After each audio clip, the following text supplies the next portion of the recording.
Lu pasti pernah dengar nama Noragami. People distinguish between right and wrong, but those concepts don't apply to gods. And do you know why that is?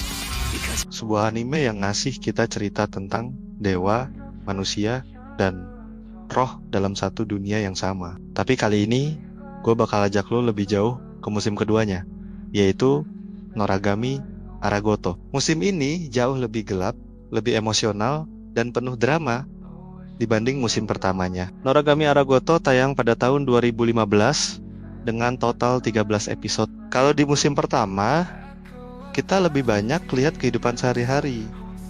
Yato, Hiyori, dan Yukine dengan bumbu pertarungan ringan, maka di Aragoto fokus ceritanya adalah konflik masa lalu Yato, dendam Bishamon, dan juga perjalanan Yato untuk keluar dari bayang-bayangnya sebagai dewa pembunuh. Mari kita masuk ke ceritanya. Cerita dimulai dengan memperlihatkan Bishamon, salah satu dewa perang paling kuat yang punya hubungan kelam dengan Yato. Buat yang belum tahu, Bishamon adalah dewi yang dihormati banyak orang. Dia punya banyak sekali shinki, roh yang dia jadikan senjata. Namun, banyaknya shinki ini justru jadi masalah. Kenapa? Karena semakin banyak shinki, semakin sulit seorang dewa untuk menjaga ikatan mereka tetap bersih dari noda atau keguguran jiwa. Yato punya sejarah tragis dengan Bishamon. Dulu, Yato pernah membantai hampir seluruh shinki milik Bishamon, sehingga yang tersisa hanya Kazuma. Dari situ, Bishamon menaruh dendam yang begitu besar pada Yato di RC ini. Kita diperlihatkan konflik antara Bishamon dengan penyakit yang menyebar di tubuhnya akibat ikatan buruk dengan shinki-shinkinya. Salah satu shinki yang paling berperan adalah Kugaha, seorang pengkhianat. Dia menyebarkan racun dan memanfaatkan kelemahan Bishamon untuk menghancurkan ikatan keluarganya dari dalam. Kugaha ingin menjatuhkan Bishamon agar bisa menguasai posisi sebagai shinki utama. Yato pun akhirnya berhadapan langsung dengan Bishamon. Pertarungan mereka bukan sekadar fisik, tapi juga pertarungan dendam masa lalu.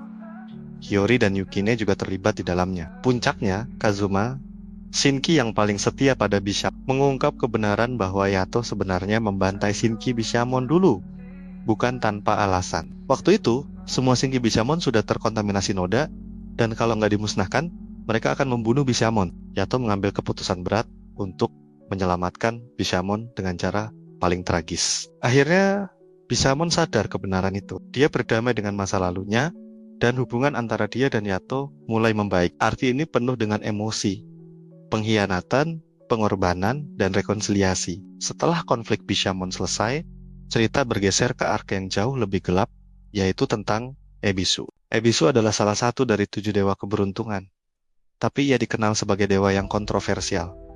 Alasannya karena Ebisu berusaha mengendalikan Phantom, roh jahat yang biasanya harus dimusnahkan, bukan dipelihara. Ebisu ingin menggunakan Phantom untuk melindungi dunia manusia. Niatnya baik, tapi caranya berbahaya, karena itu membuat para dewa lain melihatnya sebagai ancaman. Dewa-dewa pun menjatuhkan hukuman.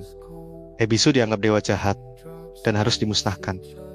Disinilah Yato terjebak dalam dilema. Di satu sisi, ia diminta Nora Shinki lamanya yang masih terikat dengan masa lalunya untuk kembali menjadi dewa pembunuh. Nora ingin Yato tunduk pada ayahnya, sosok misterius yang selalu berada di balik layar. Tapi di sisi lain, Yato merasakan adanya panggilan moral untuk menyelamatkan Ebisu. Karena ia tahu Ebisu bukan dewa jahat, melainkan korban dari sistem dunia para dewa. Yato akhirnya memutuskan untuk membantu Ebisu bersama Yukine. Dia melakukan perjalanan ke dunia bawah.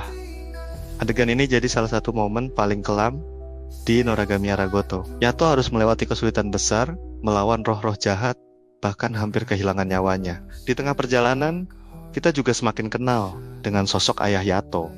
Dialah yang selalu menyeret Yato kembali ke jalannya sebagai dewa pembunuh. Ayah Yato mengendalikan Nora, dan terus menggoda Yato untuk kembali jadi mesin pembunuh, seperti masa lalunya. Puncaknya, Yato berhasil bertemu Ebisu. Tapi sayangnya, usaha mereka nggak sepenuhnya berhasil. Ebisu tertangkap oleh dewan-dewa dan dihukum mati. Adegan eksekusi Ebisu jadi salah satu momen paling menyayat hati. Kita bisa lihat bagaimana seorang dewa, meski niatnya tulus, tetap dipandang jahat hanya karena caranya dianggap salah. Namun, kematian Ebisu bukan akhir. Karena dewa bisa terlahir kembali, Ebisu bereinkarnasi sebagai bayi. Bedanya, semua ingatan lamanya hilang, tapi momen ini memberi harapan baru. Yato, yang selama ini terjebak dalam bayangan masa lalunya, mulai menyadari bahwa dia juga bisa memulai hidup baru. Dia ingin berhenti jadi dewa pembunuh dan benar-benar menjadi dewa yang bisa menolong orang, walaupun jalannya nggak mudah. Penutup Noragami Aragoto nggak cuma soal pertarungan dewa dan roh, tapi juga tentang identitas, pilihan hidup, dan rekonsiliasi dengan masa lalu. Yato, yang awalnya cuma dikenal sebagai dewa rendahan, mulai menemukan jalannya sendiri. Bishamon belajar melepaskan dendam. Kazuma menunjukkan arti kesetiaan. Dan Ebisu, lewat pengorbanannya, ngajarin kita bahwa niat baik nggak selalu diakui oleh dunia, tapi tetap berharga. Dengan animasi keren dari Studio Bones, musik yang emosional, dan cerita yang dalam. Noragami Aragoto jadi salah satu anime yang meninggalkan kesan mendalam. Dia bikin kita mikir, kalau dewa aja bisa punya luka batin, dendam, dan pilihan yang berat, gimana dengan manusia biasa kayak kita? Itulah kenapa Noragami Aragoto masih relevan buat ditonton sampai sekarang. Dengan animasi keren dari Studio Bones, musik yang emosional, dan cerita yang dalam, Noragami Aragoto jadi salah satu anime yang meninggalkan kesan mendalam. Dia bikin kita mikir, kalau dewa aja bisa punya luka batin, dendam, dan pilihan yang berat, gimana dengan manusia biasa kayak kita? Itulah kenapa Noragami Aragoto masih relevan buat ditonton sampai sekarang. Namun sayangnya, untuk season 3 Noragami sampai sekarang belum ada informasi lebih lanjut. Padahal banyak dari kita udah nungguin kelanjutan ceritanya, terutama gimana Yato harus menghadapi dewa lainnya dan melawan bayangan masa lalunya. Buat kalian yang suka baca, kunjungi areawibu.com, atau jangan lupa like, subscribe, dan share biar nggak ketinggalan info menarik lainnya.